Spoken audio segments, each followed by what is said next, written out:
कितना ज्यादा कंफ्यूजन होता है ना। एक डेंटिस्ट रूट कैनाल करने के 1000 रुपए ले रहा है, दूसरा लेता है 2000, एक लेता है 3000, और जो मशहूर डेंटिस्ट है तो वो तो कई बार 10-10 हजार भी ले लेते हैं। इस वीडियो में आज हम यही बात करेंगे कि इतना जो वेरिएशन है कॉस्ट में वो क्यों हमें देखने को मिलता है। साथ में आपको ये भी बताऊंगा कि कैसे अपने डेंटिस्ट का चयन करें। हाय, मेरा नाम है डॉक्टर उत्सव शर्मा, आप देख रहे हैं सीमेंटम डेंटल केयर। नीचे सब्सक्राइब वाले बटन को प्रेस कर लीजिए, बेल आइकॉन को दबा लीजिए। मुझे इंस्टाग्राम और फेसबुक पर भी आप फॉलो कर सकते हैं। So without wasting any time, let's dive into it. Cost की बात करते हैं तो इसमें ना कई सारे फैक्टर्स इंक्लूड हो जाते हैं। सबसे पहले अगर मैं बात करूं तो हम बात करेंगे सिवियरिटी ऑफ द केस, मतलब कॉम्प्लेक्सिटी, कैसा है केस, कैसा है, और कैसे हम डिफाइन करते हैं एज डेंटिस्ट कि केस कॉम्प्लेक्स है या सिंपल है, depending upon the type of the tooth. दांत आगे का है या पीछे का है। देखिए, जितने भी आगे के दांत होते हैं अमूमन तौर पर हमें उनमें सिंगल कैनाल्स मिलती हैं, तो वो इजी हो जाता है बहुत ज़्यादा ऑपरेट करने के लिए।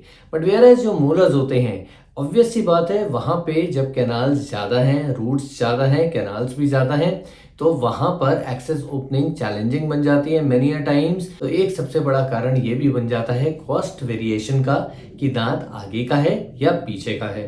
दूसरे नंबर पे मैं बात करूं तो इन्फेक्शन, दांत में इन्फेक्शन कितना है, सिस्ट है कहीं पर, पस भर गया है, या साइनस ड्रेनेज है, जो दांत के आसपास कई बार फुंसी बन जाती है, उसमें पस पड़ जाता है, दांत बहुत ज़्यादा दुखता है, दवाई खाने पर भी ठीक नहीं होता, जो सेल्फ मेडिकेशन आमतौर पर लोग करने लगते हैं।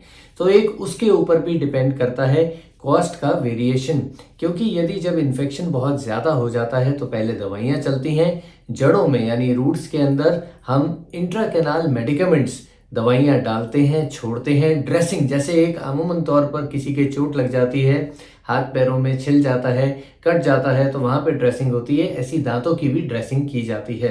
दवाइयाँ डालते हैं, फिर बदलते हैं, फिर एक हफ्ते छोड़ते हैं, फिर बदलते हैं। इस प्रकार ये ट्रीटमेंट थोड़ा लंबा चल जाता है, तो इसमें कई सारी विजिट्स इंक्लूड हो जाती हैं, तो इस प्रकार भी कॉस्ट बढ़ जाती है। तीसरे नंबर पे अगर मैं बात करूं, रीट्रीटमेंट का केस तो नहीं है वो। यदि रीट्रीटमेंट का केस है तो उसमें भी स्पेशलाइज्ड टेक्निक्स लगती हैं, मटेरियल्स लगते हैं, और जो नॉर्मल इंस्ट्रूमेंट्स यूज करते हैं जब हम फर्स्ट टाइम रूट कैनाल करते हैं तो उससे दूसरे टाइप के इंस्ट्रूमेंट्स भी यूज होते हैं और फाइल्स भी डिफरेंट यूज होती हैं। उसमें भी डिपेंड करेगा कि ये single sitting root canal therapy वाला केस है या फिर मल्टीपल सिटिंग्स लग रही हैं। कई बार रीट्रीटमेंट भी बहुत लंबे समय तक चल जाते हैं। आजकल कई सारे आधुनिक मटेरियल आ चुके हैं, जैसे MTA, बायोडेंटिन। तो ये एक बात समझनी होगी आप सभी को कि ये जो मटेरियल्स हैं ये बहुत एक्सपेंसिव मटेरियल्स हैं, इसमें टाइम भी लगता है, इसमें नए इंस्ट्रूमेंट्स भी यूज हो रहे हैं as compare to the root canal जो फर्स्ट टाइम अटेंड की गई थी। सो आई होप अब आपको समझ में आ रहा होगा कि जो कॉस्ट वेरिएशन होती है वो कैसे होती है। रूट कैनाल की जो कॉस्ट डिफर जो करती है वो इस पर भी डिपेंड करती है कि डेंटिस्ट स्पेशलाइज्ड डेंटिस्ट है या एक जनरल डेंटिस्ट है, और साथ में एक्सपीरियंस कितना है। एक होता है एंडोडोंटिस्ट, मैं कई बार बता चुका हूं, एंडोडोंटिस्ट स्पेशलाइज्ड डेंटिस्ट होते हैं रूट कैनाल ट्रीटमेंट करने के लिए, और दूसरी तरफ होते हैं जनरल डेंटिस्ट जो रूट कैनाल्स भी परफॉर्म करते हैं, बाकी अन्य काम भी वो लोग कर लेते हैं। देखिए, कई बार क्या होता है, बहुत सारे ऐसे केसेस होते हैं जहां पर कॉम्प्लिकेशंस आती हैं। कई बार जो एनाटॉमी है दांत की वो बहुत ज़्यादा कॉम्प्लेक्स होती है, बहुत ज़्यादा टिपिकल होती है। इंस्ट्रूमेंट सेपरेशन, ये आई थिंक अब आप लोगों को समझ में आ जाना चाहिए कि इंस्ट्रूमेंट सेपरेट हो जाते हैं। कितनी बार होता है रूट कैनाल परफॉर्म करते समय इंस्ट्रूमेंट टूट जाता है, फाइल जो जिस इंस्ट्रूमेंट से हम रूट कैनाल करते हैं वो सेपरेट होकर टूट कर रूट के अंदर गिर जाती है। तो यहां पर काम आता है एक एंडोडोंटिस्ट का। ऐसे केसेस जहां पर ये फाइल ब्रेक हो जाती है, इनको निकालना या फिर बाईपास करना, ये सारे जो कॉम्प्लेक्स सिचुएशंस हैं, इनको ट्रीटमेंट करने के लिए एक एंडोडोंटिस्ट की आवश्यकता पड़ती है। वेयर एज जो जनरल डेंटिस्ट हैं वो रूट कैनाल करते हैं, बट कहीं ना कहीं वो लोग भी सहायता लेते हैं एंडोडोंटिस्ट की जब ऐसे टिपिकल केसेस होते हैं। तो यहां पर भी एंडोडोंटिस्ट थोड़ा सा हायर साइड पर चार्ज करते हैं as compare to general dentist. कई बार एक्सपीरियंस भी काउंट होता है। कुछ डेंटिस्ट ऐसे होते हैं जो कई सालों से प्रैक्टिस करते आ रहे हैं और वो डेली बेसिस पर कई सारे complex cases, simple cases, mixed cases perform करते हैं। तो वो अच्छे से तैयार रहते हैं, वेल वर्स्ड होते हैं root morphology, anatomy, complex situations के लिए। वेयर एज कुछ डेंटिस्ट जो होते हैं, जो फ्रेश डेंटिस्ट होते हैं, जो अभी सीख रहे होते हैं, तो यहाँ पर एक कॉस्ट का वेरिएशन जरूर देखने को मिल जाता है। सुना है दांतों की सर्जरी, मसूड़ों की सर्जरी, चौंकाने वाली बात है ना। देखिए, रूट कैनाल के अंदर एंडोडोंटिक सर्जरीज भी इंक्लूड होती हैं। मतलब ये होता है कि देखिए, जैसे कई बार ये होता है कि दांत पूरी तरीके से सड़ चुका है, उसमें कई बार रूट कैनाल अटेम्प्ट कर चुके हैं, बट उसको निकलवाना नहीं चाहता एक पेशेंट। तो ऐसे में एंडोडोंटिक सर्जरीज होती हैं। कई प्रकार की एंडोडोंटिक सर्जरीज होती हैं, जिसमें हम कई बार क्या करते हैं, जो मोस्ट कॉमन है वो है एपिसेप्टमी। इसमें हम मसूड़े का फ्लैप खोलते हैं, नीचे जो जड़ होती है उसे काटते हैं, वहां पर फिलिंग करते हैं और फिर ऊपर से उसको सिल देते हैं, यानी सूचरिंग कर देते हैं। कई बार हेमी करना पड़ता है, पूरे एक मोलर को बीच में से हिस्सों को काट के डिवाइड कर देते हैं और जो जड़ खराब होती है उसको निकाल देते हैं। सही वाली जो जड़ बचती है उसमें रूट कैनाल कर देते हैं और फिर उसको सूचरिंग कर देते हैं और फाइनली ऊपर एक क्राउन दे देते हैं। तो ये जो कॉम्प्लेक्स एंडोडोंटिक सर्जरीज हैं, ये जो सिचुएशंस हैं, इनमें भी बहुत ज्यादा समय लगता है। इसमें एक स्पेशलाइज्ड स्किल की जरूरत पड़ती है और वो स्पेशलाइज्ड स्किल यूजुअली एंडोडोंटिस्ट जो होते हैं उनको पढ़ाया जाता है और वो ये स्किल्स बहुत अच्छे से परफॉर्म कर लेते हैं। तो यदि कोई एंडोडोंटिक सर्जरी का केस होता है तो उसमें भी एक वेरिएशन देखने को मिलता है और इन प्रोसीजर्स की कॉस्ट भी हायर साइड पर होती है। आज की डेट में हमें टेक्नोलॉजी बहुत ज्यादा पसंद है, तो डेंटिस्ट्री कैसे पीछे रह सकती है। डेंटिस्ट्री में भी आज की डेट में आर्टिफिशियल इंटेलिजेंस का यूज बहुत धड़ल्ले से होने लगा है। हमारे पास माइक्रोस्कोपिक एंडोडोंटिस्ट हैं जो माइक्रोस्कोप की मदद से वो अपना रूट कैनाल प्रोसीजर कंप्लीट करते हैं।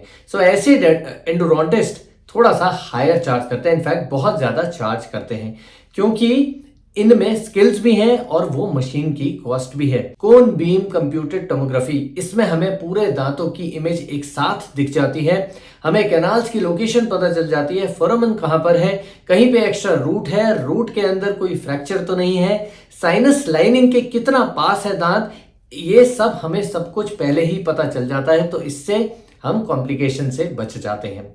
अब मैं बात करना चाहूंगा कि रूट कैनाल मैनुअल फाइल से किया जा रहा है या फिर एक एंडोमोटर के द्वारा किया जा रहा है, राइट, जिसे हम कहते हैं रोटरी एंडोडोंटिक्स। तो यहां पर भी बहुत ज्यादा कॉस्ट वेरिएशन देखने को मिल जाता है। Last but not the least मैं बात करूं लेजर्स। आजकल लेजर्स आ गए हैं, इन लेजर्स के इक्विपमेंट्स की जो परचेजिंग पावर है वो ही बहुत ज्यादा एक्सपेंसिव पड़ती है। तो जो डेंटिस्ट लेजर के द्वारा डिसइंफेक्ट करते हैं रूट कैनाल्स को, उनका जो ट्रीटमेंट चार्ज का कॉस्ट बैठता है वो बहुत ज्यादा हायर साइड पर होता है। रूट कैनाल ट्रीटमेंट की जो कॉस्ट है वो इस पर भी डिपेंड करती है कि क्लिनिक की लोकेशन कहाँ है। वो एक सिटी के अंदर है क्लिनिक, या फिर थोड़ा सा रूरल एरिया में है, या फिर पेरिफेरल एरियाज में है किसी शहर के। यदि शहर में है तो ऑब्वियस सी बात है वहां पे पॉपुलेशन अच्छी है, फुटफॉल अच्छा है, लोगों की पेइंग कैपेसिटी अच्छी है, तो वहां पर थोड़े से हायर चार्जेस देखने को मिल जाएंगे। वेयरएज यदि किसी गांव साइड पर है या शहर के बाहर की तरफ है क्लिनिक, तो वहां पर आबादी भी कम है, लोगों की पेइंग कैपेसिटी भी कम है, तो वहां पर चार्जेस कम मिलेंगे। दूसरा, इस पर भी डिपेंड करेगा कि वो एक स्टैंडर्ड नॉर्मल क्लिनिक है या फिर एक लग्जूरियस क्लिनिक है। लग्जूरियस क्लिनिक से मेरा मतलब है एम्बियंस बहुत अच्छी है, नंबर ऑफ चेयर्स बहुत ज्यादा हैं, खुला खुला वेंटिलेटेड क्लिनिक है, एक वेल लिट वॉशरूम है, वहां पर जो हेल्पर्स हैं वो भी वेल नॉलेज्ड हैं, वेल इक्विप्ड हैं, इंफॉर्मेशन से भरपूर हैं, वो आपको बहुत अच्छे से ट्रीटमेंट तो दे ही रहे हैं, साथ में आपका ध्यान भी रख रहे हैं, आपको सारी सुविधाएं वहां पर मिल रही हैं, जैसे हीटर भी मिल रहा है, एसी मिल रहा है, पंखे भी हैं, वाईफाई भी मिल रहा है, एटसेट्रा।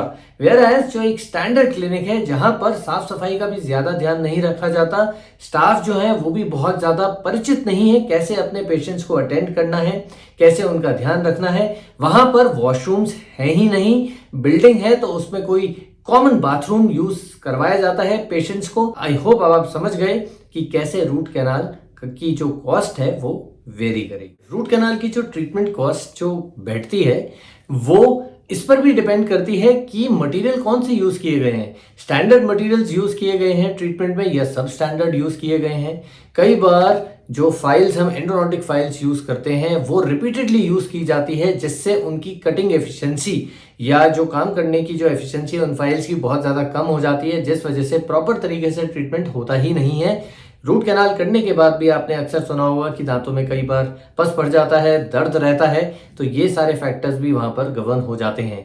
वो मटेरियल कौन सा है, रूट कैनाल करने के बाद जो आपको क्राउन दिया जाता है कवर, वो कौन सा कवर दिया गया है, लोकल लैब से फैब्रिकेट करवाया गया है या स्टैंडर्ड लैब से फैब्रिकेट करवाया गया है, वो पीएफएम है, पोर्सलेन फ्यूज टू मेटल है, या वो ईमैक्स है, या फिर वो एक स्टेनलेस स्टील का क्राउन है। सो ये सारे फैक्टर्स हैं। कुल मिलाकर बात ये हो जाती है कि स्टैंडर्ड मटेरियल्स वर्सेस सब स्टैंडर्ड मटेरियल्स, इसी में प्ले करता है एक बहुत इंपॉर्टेंट रोल आपका स्टरलाइजेशन का। यदि स्टरलाइजेशन भी प्रॉपर नहीं है, इंस्ट्रूमेंट्स की जो साफ सफाई होती है वो भी प्रॉपर है या नहीं, इन सब के ऊपर भी डिपेंड करता है आपके रूट कैनाल के ट्रीटमेंट की कॉस्ट। रूट कैनाल की जो कॉस्ट है ना, वो डिपेंड करती है कि एक पर्टिकुलर क्लिनिक आपको ईएमआई प्लान्स प्रोवाइड करा रहे हैं या नहीं करा रहे हैं, उनके पास डेंटल इंश्योरेंस प्लान्स है या नहीं। टाइम आ चुका है बॉक्सेस को टिक करने का।